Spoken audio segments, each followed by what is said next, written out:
آپ تمثیل کے طور پر میں آپ کو بتاؤں، ملائکہ کی کوئی تشبیہ دینی مقصود نہیں ہے، انسان کے علاوہ جو باقی مخلوقات دنیا میں موجود ہے ان سب کو اللہ پاک نے کچھ نہ کچھ علم دے رکھا ہے۔ مثال کے طور پر چڑیا ہے، اس کو پتہ ہے کہ میں نے اپنا گھونسلہ کس طرح بنانا ہے، میں نے بچوں کی پرورش کس طرح سے کرنی ہے، یہ ساری چیزیں اس کے دماغ کے اندر فیڈ کر دی گئی ہیں، اس کو علم ہے اپنے اس سارے نظام کا۔ لیکن اگر چڑیا یہ چاہے کہ میں اس طرح کا گھونسلہ بناؤں جس طرح کا گھونسلہ شارک بناتی ہے، لالی بناتی ہے، فاختہ بناتی ہے، عقاب بناتا ہے، اس طرح کا نہ اس کے دماغ میں یہ بات آ سکتی ہے اور نہ وہ یہ کر سکتی ہے، کیونکہ اس کے دماغ میں وہ چیز فیڈ ہی نہیں کی گئی ہے۔ بیا ایک جانور ہوتا ہے، ایک پرندہ ہوتا ہے بیا، وہ بہت حیران کن قسم کا اپنا گھونسلہ تیار کرتا ہے، وہ لٹک رہا ہوتا ہے۔ پنجاب میں اگر آپ جائیں تو وہاں ان چڑیوں کے بہت گھونسلے لٹک رہے ہوتے ہیں درختوں کے ساتھ، اتنی مضبوطی سے لٹک رہے ہوتے ہیں، نہ آندھی اس پر اثر انداز ہوتی ہے، نہ کوئی طوفانی بارش اس پر اثر انداز ہوتی ہے، اور اتنے اعلیٰ طریقے سے اس کی بنت ہوتی ہے، اتنے مستحکم طریقے سے اس کو بنایا جاتا ہے کہ آدمی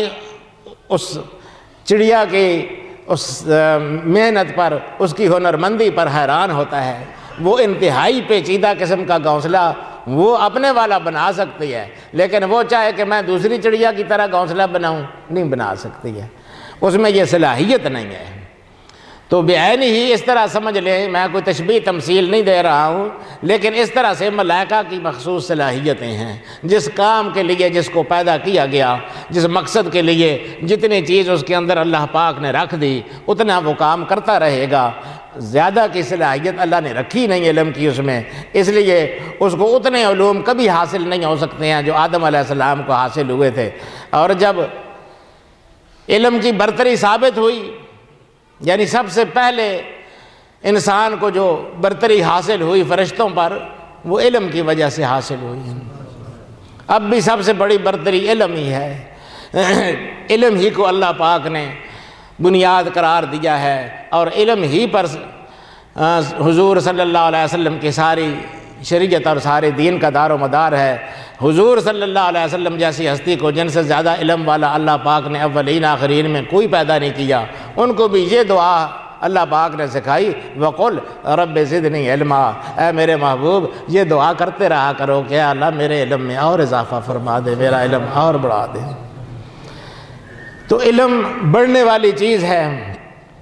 اس میں کمی نہیں ہوتی ہے، یہ بڑھتا رہتا ہے۔ چنانچہ آدم علیہ السلام پر جب فضیلت، آدم علیہ السلام کی فضیلت جب ملائکہ پر ثابت ہو گئی تو اللہ پاک نے کہا کہ تم لوگوں نے اس کی تخلیق پر ایک قسم کا سوال اٹھایا تھا، اب امتحان میں تم اس کے مقابلے میں رہ گئے ہو، اس لیے اس کی عظمت کا اعتراف کرو۔ وَإِذْ قُلْنَا لِلْمَلَائِكَةِ اسْجُدُوا لِآدَمَ، اللہ پاک نے ملائکہ سے کہا اسجدوا لآدم، آدم کے لیے سجدے میں گر جاؤ۔ اللہ پاک نے فرمایا فسجد الملائکۃ کلھم اجمعون، سارے ملائکہ نے سجدہ کیا۔ سارے ملائکہ کے سردار حضرت جبریل امین ہیں۔ مفسرین نے لکھا ہے کہ ان کی اتنی بڑی شان کیوں ہے، ان کا اتنا بڑا مرتبہ کیوں ہے، ان کو اتنا عظیم درجہ کیوں ملا ہے کہ یہ اللہ کے درمیان اور اس کے محبوب بندوں کے درمیان قاصد کا کام کرتے ہیں۔ اللہ پاک ان کو رسول کریم ذی قوہ اور مطاع، جس کی اطاعت کی جاتی ہے، اور عرش والے کے نزدیک نہایت معزز ان القاب کے ساتھ اللہ پاک ان کو کیوں یاد کرتا ہے، باقی فرشتوں سے ان کو یہ اعزاز کرام کیوں ملا؟ مفسرین نے فرمایا کہ ان کو یہ اعزاز کرام اس لیے ملا ہے کہ جو ہی حکم ہوا کہ آدم کے لیے سجدے میں گر جاؤ، سب سے پہلے گرنے والے یہی جبریل امین تھے۔ نعرہ تکبیر، نعرہ رسالت، نعرہ جبریل علیہ السلام، زندہ باد، سبحان اللہ، سبحان اللہ۔ تو عظمتیں اللہ کے حکم کی تعمیل میں ہیں، جتنی جلدی حکم کی تعمیل کی اتنے ہی درجات بڑھ گئے۔ حضرت جبریل امین نے سب سے پہلے اللہ کے اس حکم کی اطاعت کی اور اس مقام پر پہنچے کہ اللہ پاک ان کی تعریفیں کرتا ہے، اور وہ دوسرا خبیث اس نے الا ابلیس، اس نے انکار کر دیا سجدے سے، تو وہ ملعون ہوا، مطرود ہوا اور بارگاہ الہی سے دور ہوا، اور جنہوں نے سجدہ کیا تھا آدم علیہ السلام کے لیے وہ اللہ کے مقرب ہو گئے۔ ویسے دوستو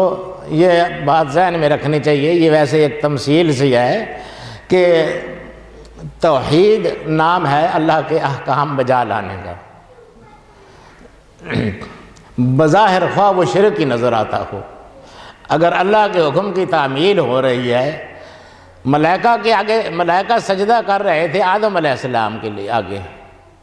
تو غیر اللہ کے آگے سجدہ کرنا تو صحیح نہیں ہے۔ صحیح توحید کا تقاضا یہ ہے کہ صرف اللہ کے آگے سجدہ کیا جائے۔ اس پر شیطان نے ٹھیک ٹھاک عمل کیا تھا، وہ اللہ کے آگے تو زمانے سے سجدے کرتا آتا تھا، پھر بعد میں بھی اس کو اللہ کے آگے سجدے کرنے سے کوئی انکار نہیں تھا۔ اس نے انکار کیا، اس جدول آدم سے انکار کر دیا، آدم کے آگے جھکنے سے انکار کر دیا، اس لیے وہ مردود ہوا، ملعون ہوا، اور جنہوں نے اللہ کے حکم کی اطاعت کرتے ہوئے، اللہ کا حکم مانتے ہوئے آدم علیہ السلام کے سامنے سر جھکا دیا، وہ رسول کریم مطاع عند ذی العرش مکین، وہ ان عزتوں کے ساتھ سرفراز ہو گئے۔ تو بہرحال شریعت کے احکام پر عمل کرنا، اللہ کے احکام پر عمل کرنا، یہ ہی توحید ہوتی ہے۔ یوں تو ہم کعبے کی تعظیم کرتے ہیں، کعبہ تو پتھروں کا ایک مکان ہے، ہم حجر اسود کی تعظیم کرتے ہیں، اس کو بوسے دیتے ہیں، لیکن یہ تعظیم چونکہ اللہ کے حکم کی تعمیل میں ہوتی ہے۔ اللہ نے فرمایا وَلْيَطَّوَّفُوا بِالْبَيْتِ الْعَتِيقِ، اس مبارک گھر کے ارد گرد طواف کیا کرو، تو ہم اس کے ارد گرد طواف کرتے ہیں۔